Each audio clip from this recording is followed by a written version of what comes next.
அதன் மூலமாக பொதுமக்கள் மத்தியில் விபத்து தடுப்பு பற்றிய விழிப்புணர்வை ஏற்படுத்த திட்டமிட்டுள்ளோம். அதில் முக்கியமாக வீதி விபத்துகளை தடுத்தல் மற்றும் நஞ்சு அருந்துதல் மற்றும் இனிய விசைத்தந்து அவற்றிலிருந்து எங்களுடைய பொதுமக்களை காப்பாற்றுதல் மற்றும் இனிய வகையான விபத்துகள் நீரில் மூழ்கிறது இந்த மாதிரியான பல்வேறு விபத்துகளிலிருந்து எவ்வாறு எங்களுடைய பொதுமக்களை பாதுகாக்கலாம் என்பது சம்பந்தமாக அரசு திணைக்களங்கள், அரசு சாரா திணைக்களங்கள் மற்றும் எங்களுடைய முக்கியமாக எங்களுடைய வைத்திய நிறுவனங்கள் இவற்றிலெல்லாம் நாங்கள் இந்த விழிப்புணர்வு நிகழ்வை தந்தோம். ஒவ்வொரு நாளும் ஒவ்வொரு தலைப்பில் இதை கொண்டாட இருக்கின்றோம். அந்த விதத்தில் அந்த வகையில் இன்றைய நாளில் எங்களுடைய தேசிய விபத்து தடுப்பு விழிப்புணர்வு நிகழ்வை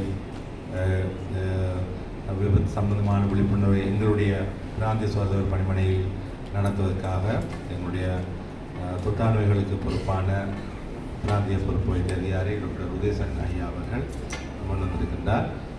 அவருடைய அந்த விழிப்புணர்வு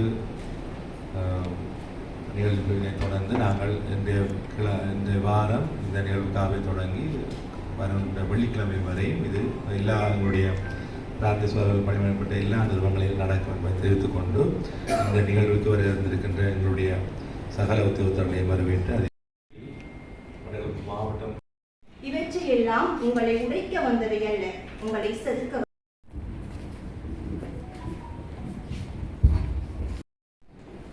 எமது பிராந்திய சுகாதார பணிப்பாளர் மற்றும் ரீஜனல் ஹெட்ஸ் அவர்கள் அனைவரையும் அன்பாக வரவேற்றுக் கொண்டு எல்லோருக்கும் அன்பாக இந்த கொஞ்சம் குறைவாக இருக்குது. இதுல இந்த வசனங்களையும் பார்த்து உங்களுக்கு ஒரு செக்லிஸ்ட் தாரம். இது நம்மளோட ஹோம் நிறைய கொடுப்பதற்கு ஒவ்வொரு வீட்டுக்கும் கொடுப்பட வேண்டும். இதை வடிவா பாருங்கெல்லாம் வீட்டு இருந்து ஒவ்வொரு இதுகளாக நாம் சரியா இருக்காத செக் பண்ணுங்க. பக்கத்து வீட்டாங்களுக்கு இந்த கிழமை ஒவ்வொரு நாளுக்கும் ஒவ்வொரு டாபிக் வழங்கப்பட்டு எல்லா எம்ஓஹாலையும் எல்லா ஹாஸ்பிட்டலாலையும் இது கண்டக்ட் பண்ணப்படுது. எல்லாருக்கும் இன்ஸ்ட்ரக்ஷன் கொடுப்போம். இந்த விழிப்புணர்வை கொஞ்சம் ஏற்படுத்துறதுக்காகவும் நாங்களும் பாதுகாப்பாக இருக்கிறதுக்காகவுமாக இந்த அவேர்னஸ் ப்ரோக்ராமை நாங்கள் இங்கே அரேஞ்ச் பண்ணியிருக்கிறோம். இதெல்லாம் ஆக்சிடென்ட் தான். நாங்க ஆக்சிடென்ட் நினைக்கிறோம் ரோட்ல நடக்கிற ஆக்சிடென்ட் மட்டும். உண்மையில ஸ்டாட்டிஸ்டிக்ஸோட ஒப்பிட்டு பார்க்கக்குள்ள ரோட்ல நடக்கிற ஆக்சிடென்ட் சரியான குறையும். அதோட ஒப்பிடக்குள்ள வீட்டுல விழுந்தெழுப்பி மற்ற இடங்களில் நடக்கிற ஆக்சிடென்ட் தான் சரியான கூட.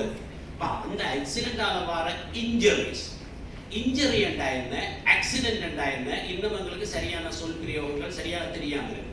இப்ப இன்ஜரி என்று சொன்னா ஒரு ஆக்சிடென்ட் நடந்தால் அந்த ஆக்சிடென்டால நம்மளோட உடம்புக்கு வர பாதிப்பு, அதுதான் இன்ஜரி என்று சொல்லுவோம். அப்ப இன்ஜரியில வேற ஃபேக்டர்ஸ் இருக்கு.